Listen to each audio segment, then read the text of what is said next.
चलिए आज हम लोग डिस्कस करेंगे work done by torque, kinetic energy of rotating body, conservation of mechanical energy, इन सब पे डिस्कस करेंगे हम, है ना। बहुत शॉर्ट टाइम में सोच रहा हूँ आपको समझाने की कोशिश कर रहा हूँ। तो सबसे पहले हम लेते हैं kinetic energy of rotating body.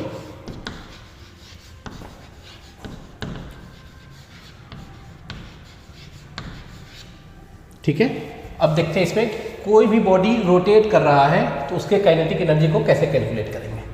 Suppose ये कोई कंटिन्यूअस मास वाला बॉडी है, इसको इस एक्सिस के अबाउट फिक्स कर दिया गया, ये इसका एक्सिस ऑफ रोटेशन है। अब इसकी काइनेटिक एनर्जी आपको बतानी, ठीक है। तो हम डिराइव कर लेते हैं इसको, कैसे करेंगे। मैं यहाँ पे सपोज एक मास मान ले रहा हूँ, कोई भी एक m1 मास का बॉडी है, ठीक है। जो ये वाला मास क्या कर रहा होगा, एक सर्कुलर मोशन कर रहा होगा जिसका रेडियस ये होगा, ठीक है ना। उसी तरीके से हर मास, जितने भी मासेस है इस बॉडी पे, हर एक मास क्या कर रहा होगा, सर्कुलर मोशन कर रहा होगा। तो मैं इस तरीके के 2-3 मासेस को लेकर बताता हूँ। तो इस मास की काइनेटिक एनर्जी बताइए क्या होगी। तो इस मास की काइनेटिक एनर्जी होगी हाफ m1 v1 स्क्वायर। उसी तरीके से इस वाले मास की काइनेटिक एनर्जी क्या होगी, तो आप बोलोगे ke2 will be equals to half m2 v2 square. फिर तीसरा वाला जो मास होगा उसकी काइनेटिक एनर्जी क्या होगी, half m3 v3 square and so on. इस तरीके से बहुत सारे मासेज होंगे, छोटे छोटे मासेज, इनफाइनाइट मासेज होंगे, है ना।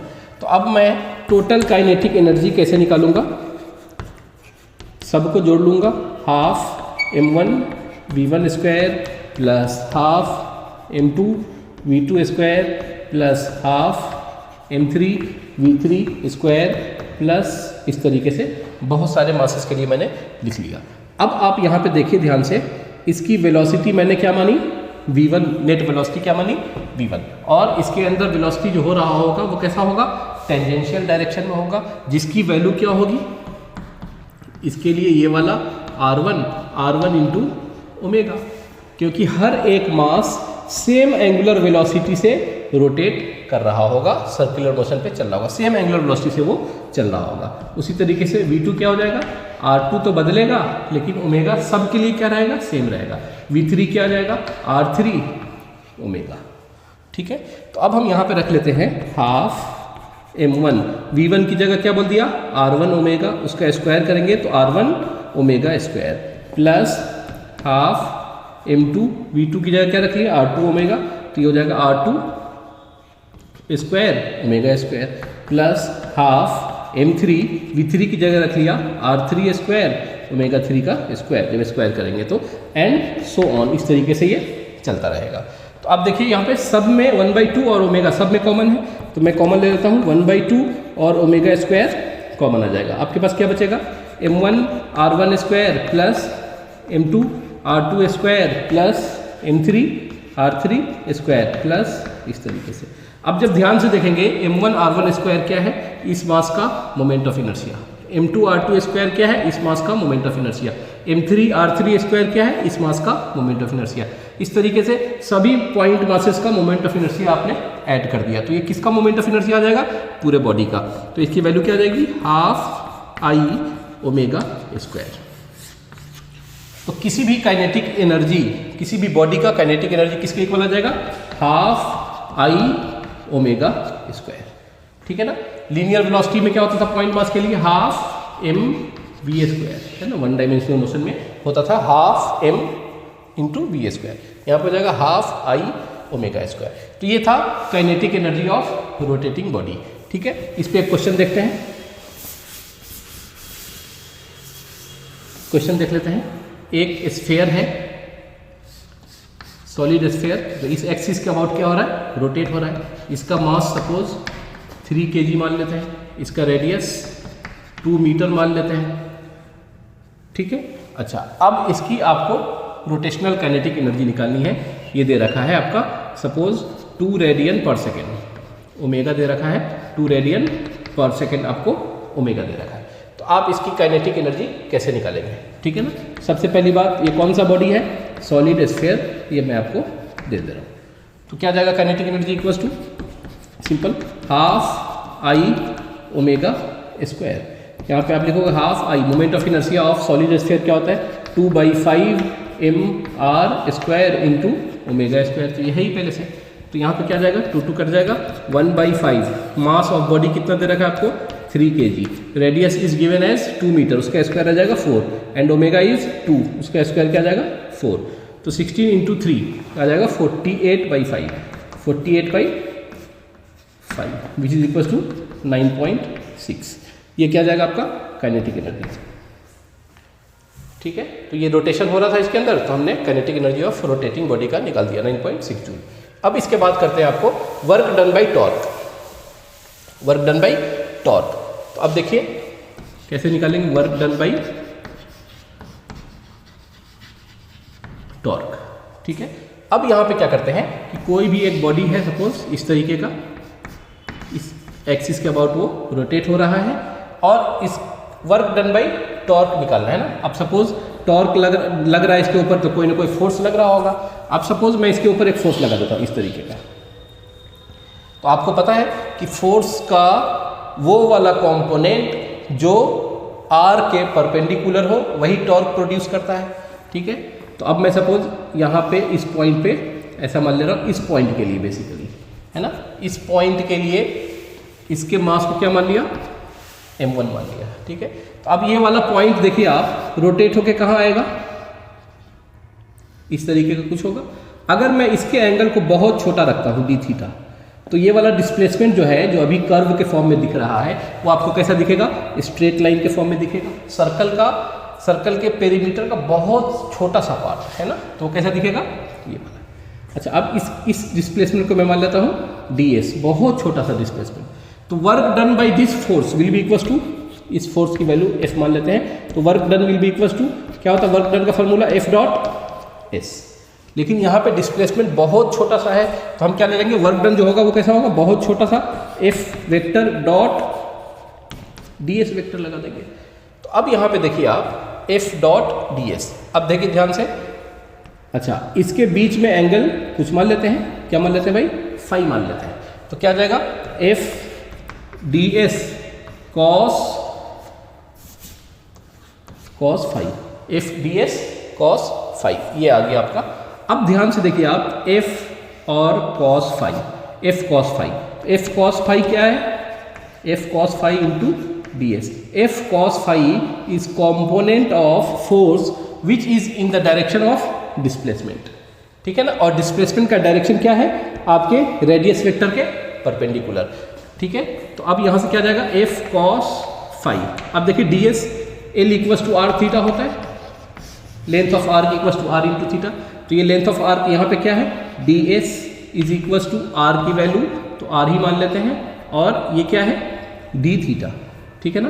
तो r एंगल की जगह, थीटा की जगह रख दिया d थीटा, तो ds is equals to r d theta. अब मैं ds को यहाँ से हटा के क्या लिख देता हूँ, r d थीटा। अब आप देखिए ये फोर्स का वो वाला कंपोनेंट जो रेडियस के क्या है, परपेंडिकुलर है। फोर्स का वो वाला कंपोनेंट जो रेडियस के परपेंडिकुलर है, और टॉर्क प्रोड्यूस वही फोर्स करता है जो रेडियस के क्या हो, परपेंडिकुलर हो। पैरेलल कंपोनेंट टॉर्क प्रोड्यूस नहीं करता है। तो ये पूरी की पूरी वैल्यू किसके इक्वल आ जाएगी, टॉर्क के इक्वल आ जाएगी। तो आपका क्या आ जाएगा यहाँ पे dw is equal to tau d theta. अब आप दोनों तरफ इंटीग्रेट कर लोगे तो क्या जाएगा यहाँ से, w is equal to tau d theta का इंटीग्रेशन। तो ये होता है वर्क डन बाय टॉर्क, ठीक है। वर्क डन बाय टॉर्क क्या आएगा, w is equal to integration of tau d theta. अब हम इसका क्वेश्चंस करते हैं। क्वेश्चंस कैसे करेंगे देखते हैं कि कोई भी सपोज एक रोटेटिंग बॉडी है ना, कोई भी एक रोटेटिंग बॉडी है, मैं मान लेता हूँ एक डिस्क है ना, जिसका मास 2 kg है, रेडियस 2 मीटर है, और ये omega angular velocity suppose 4 radian पर सेकेंड से क्या हो रहा है, ये रोटेट हो रहा है, कांस्टेंट एंगुलर वेलोसिटी से रोटेट हो रहा है। अब कोई भी चीज़ कांस्टेंट वेलोसिटी से या तो चल रही हो या फिर कांस्टेंट एंगुलर वेलोसिटी से क्या हो रहा हो, रोटेट हो रहा हो, तो वो क्या चाहेगा कि कांस्टेंट वेलोसिटी से ही चलता रहे अनटिल एंड अनलेस उसके ऊपर कोई फोर्स ना लगे। तो ये वाला बॉडी क्या है भाई, इस तरीके से ये रोटेट हो रहा है, तो ये क्या चाहेगा, कांस्टेंट एंगुलर वेलोसिटी से रोटेट हो रहा है, तो ये क्या चाहेगा कि मैं कंटिन्यूसली क्या होता रहूं, रोटेट होता रहूं, अनटिल एंड अनलेस कोई इसके ऊपर टॉर्क ना लग जाए, है ना। तो अब मैं आपको यहाँ पे एक टॉर्क दे दे रहा हूँ, suppose torque is equal to 6 newton metre.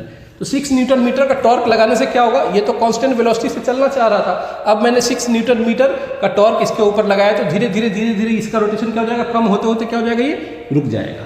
तो अब बता रहा है आपको कि टॉर्क ने कितना वर्क किया। तो क्या है formula, work equal to torque into d theta, इसका इंटीग्रेशन, ठीक है। अब यहाँ पे आप देखिए टॉर्क की वैल्यू तो आपको पता है, ये आपको निकालना पड़ेगा, ठीक है। तो अब बताइए ओमेगा नॉट स्टार्टिंग में कितना है, इनिशियल एंगुलर वेलोसिटी कितनी है, 4 रेडियन पर सेकेंड, और फाइनल एंगुलर वेलोसिटी क्या हो जाएगा, वो 0 हो जाएगा, क्योंकि ये रुक जाने वाली चीज़ है, रुकना है इसको, ठीक है। तो अब हम यहाँ से क्या देखते हैं, आप कौन सा फॉर्मूला लगाओगे, v equals to u plus a p, omega final equals to omega naught plus alpha into t, ठीक है।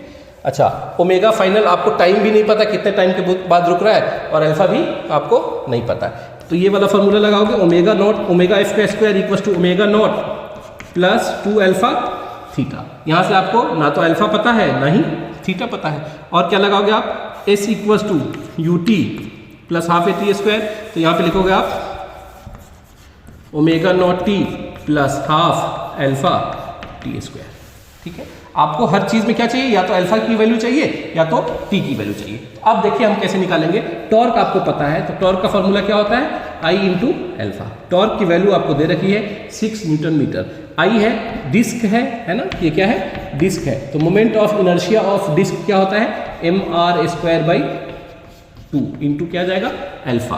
तो यहाँ से 12 इज इक्वल टू मास की वैल्यू दे रखी है 2, आर दे रखा है 2 का square will be 4 into alpha, तो alpha will be equal to 12 upon 8, तो 3/2 ये आ जाएगा आपका रेडियन, अल्फा है ना, रेडियन पर सेकेंड स्क्वायर, अल्फा की वैल्यू आ गई। अब एक एक करके आप देख लो कि मुझे किस में सब्स्टिट्यूट करना चाहिए, तो ये आपको पता है, ये भी पता है, तो आपके पास क्या आ जाएगा, थीटा आ जाएगा, है ना।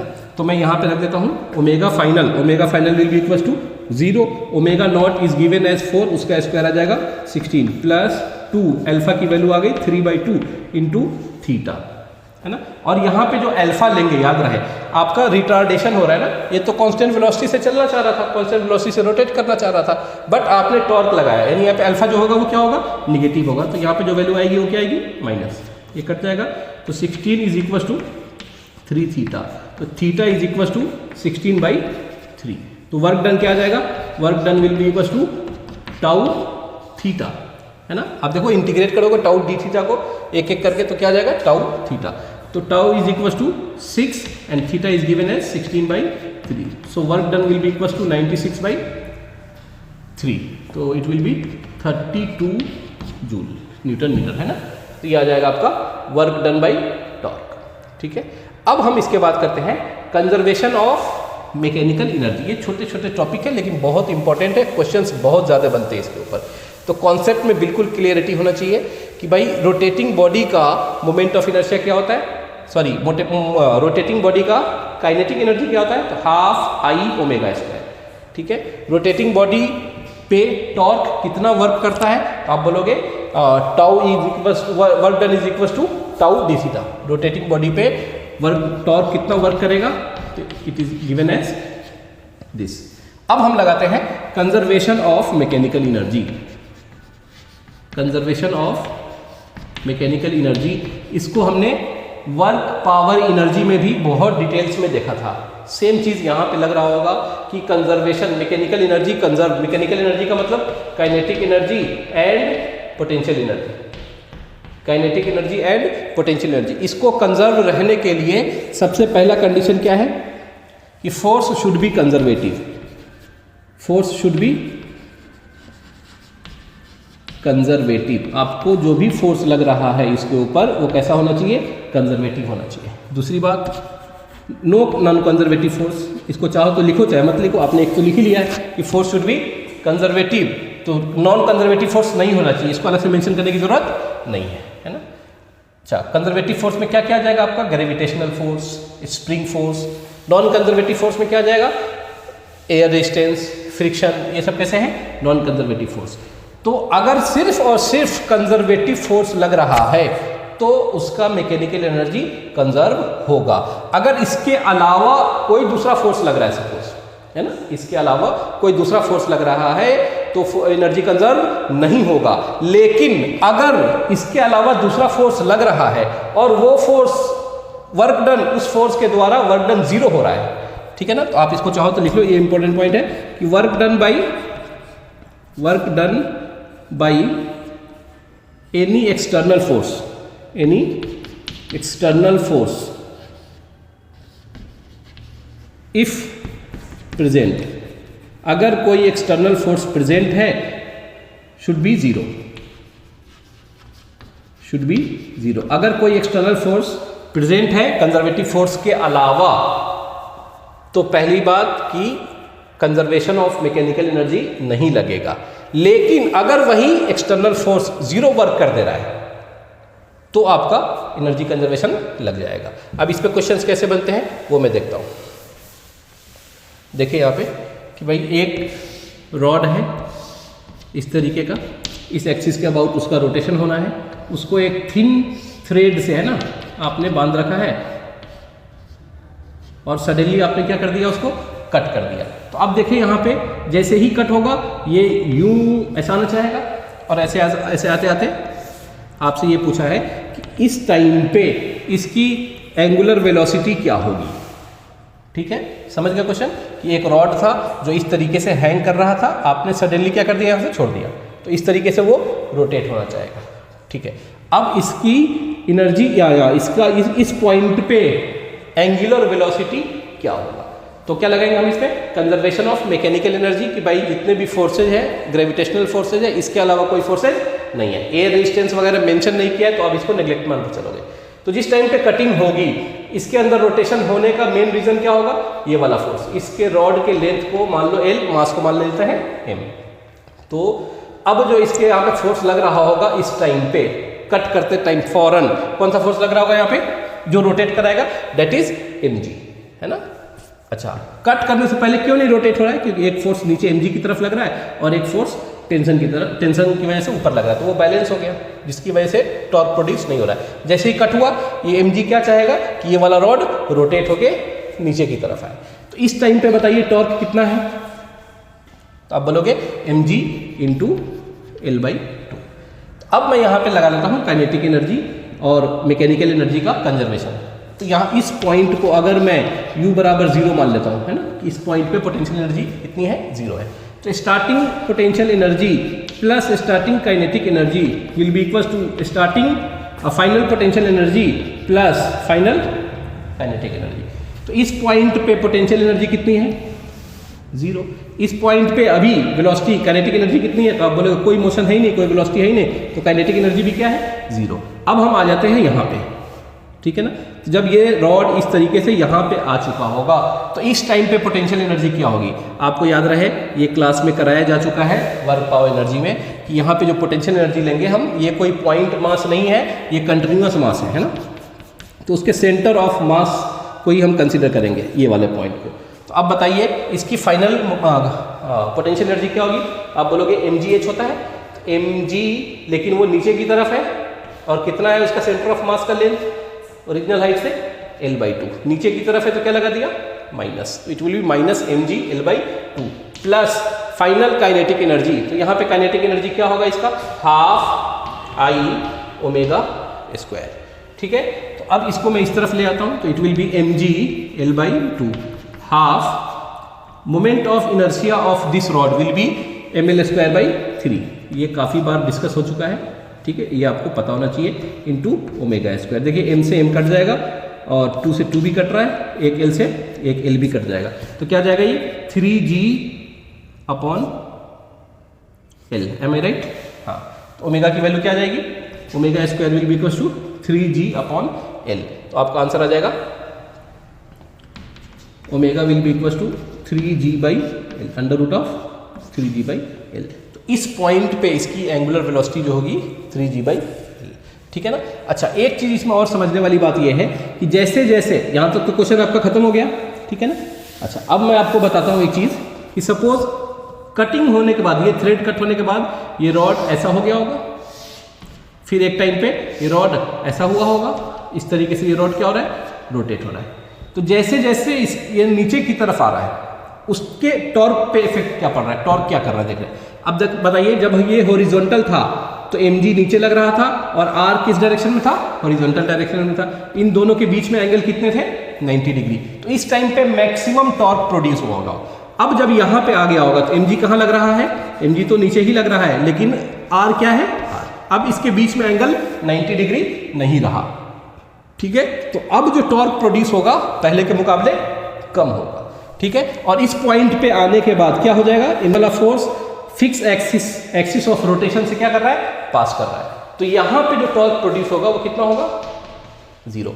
यहां पे जो टॉर्क प्रोड्यूस होगा वो कितना होगा, मैक्सिमम, ठीक है। और बीच में क्या होगा, इन बिटवीन, है ना। तो यहां मैक्सिमम टॉर्क से लेके यहां तक आते आते टॉर्क की वैल्यू क्या हो जाएगी, 0 हो जाएगी, ठीक है। तो ये तीन चीजें आप, बहुत छोटी सी चीज है, work done by torque, kinetic energy of rotating body and conservation of mechanical energy in a rotating body. है तो बहुत छोटा सा टॉपिक, बट क्वेश्चंस इस पे बहुत अच्छे बनते हैं, क्वेश्चंस की क्वालिटी बहुत अच्छी क्वेश्चंस इस पे आते हैं, ठीक है। फिर उसके बाद हम लोग करेंगे एंगुलर मोमेंटम का कंजर्वेशन, ठीक है। तो फिर उसको फर्दर डिस्कस करेंगे, ठीक है। Thank you.